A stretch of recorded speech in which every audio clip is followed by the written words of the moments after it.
Well, good day, and today I want to look at wealth, okay? How do you build wealth? Well, it starts with this one simple philosophy, but I want to break the philosophy down into the steps for you here today.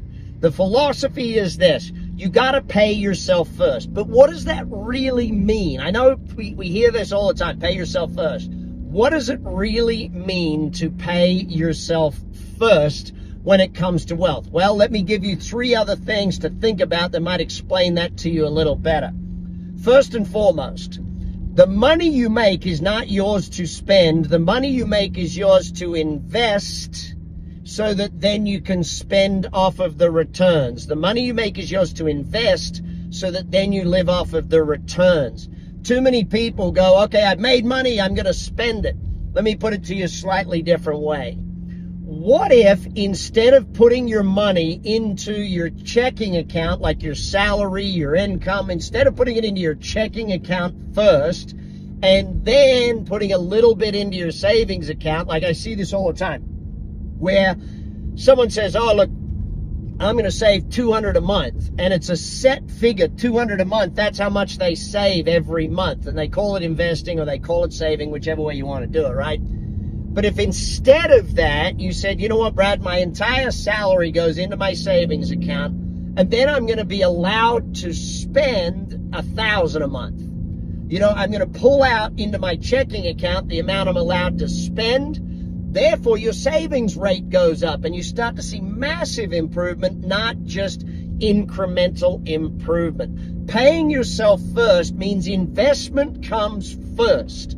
Savings comes first. Spending is second. You know, philosophically, as my second philosophical point for you here today, people, money, things. People is the most important in your life. It doesn't matter. Relationships, humans, number one most important. Second, money, cash. Actual money in the bank. Actual cash saved. Actual money is more important. Then number three, things.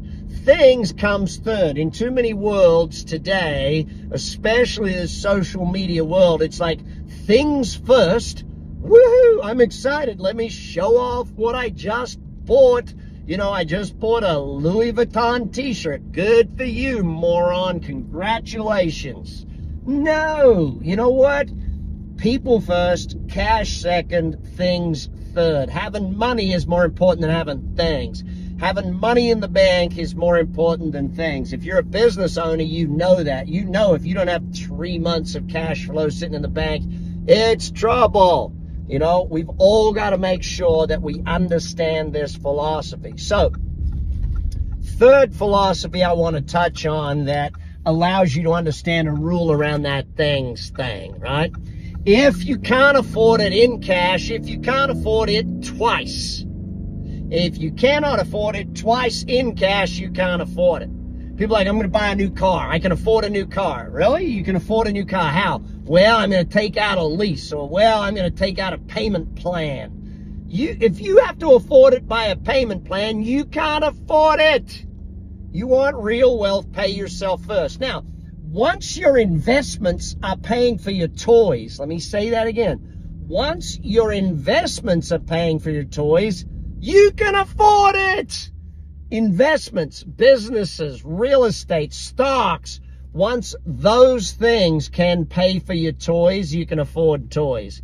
If you're buying your toys out of your income, if you're buying your toys out of your cash flow, if you're paying for your toys out of after-tax saved money, then you miss the point of wealth. Churn it before you burn it.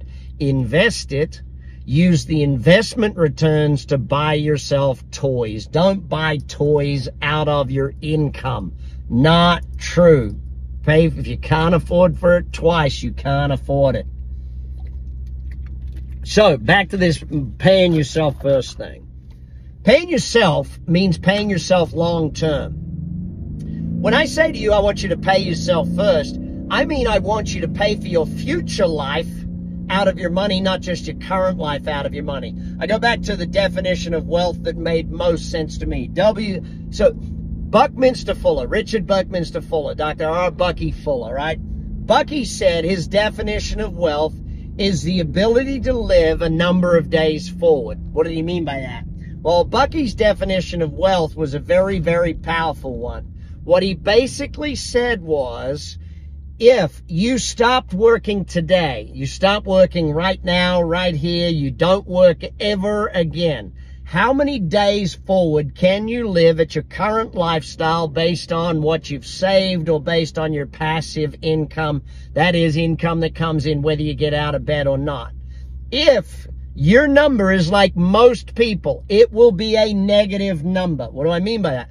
Most people pay last month's credit card bill with this month's income. They don't even have the money in the bank to pay their credit card bills, their car payments, their mortgage payment, unless they get this month's paycheck. They live paycheck to paycheck, which means their number is negative, or at the very best, their number is zero.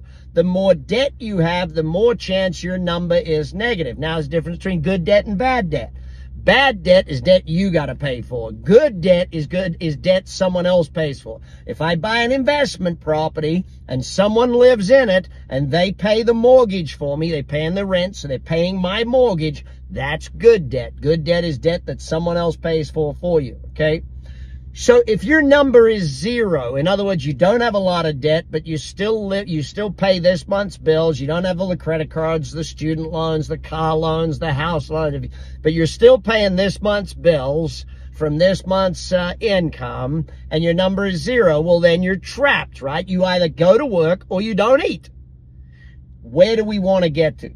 Where we want to get to is you pay yourself first, so that 5 years from now, 10 years from now, those investments that you have made, the investment money that you've put into things, that money is compounding and paying for your life. As Albert Einstein said, compound interest, eighth wonder of the world, where your interest makes you interest, where your money makes you money, and your money compounds into that, okay? Now, of course, compounding, it feels like not much is happening in the beginning, but a lot is happening. You're building a discipline. I would rather you put away $5 a month than $0 a month. The compound of the habit is what you're building at that point in time. The habit, the muscle of investing every month is a massively important muscle. What muscle are you building each month? It's the muscle of investing.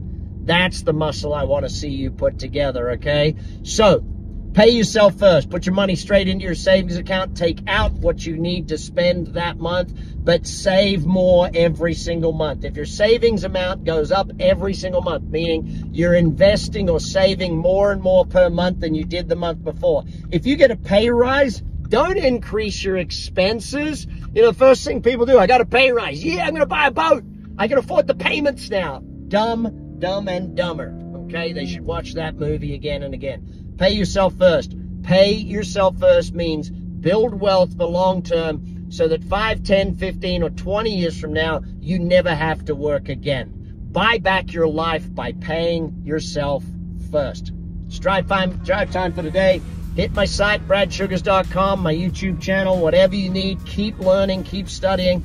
Watch all those podcasts or listen to them. Get your knowledge up so that you build that wealth in your head and in your heart before it comes true in your back pocket.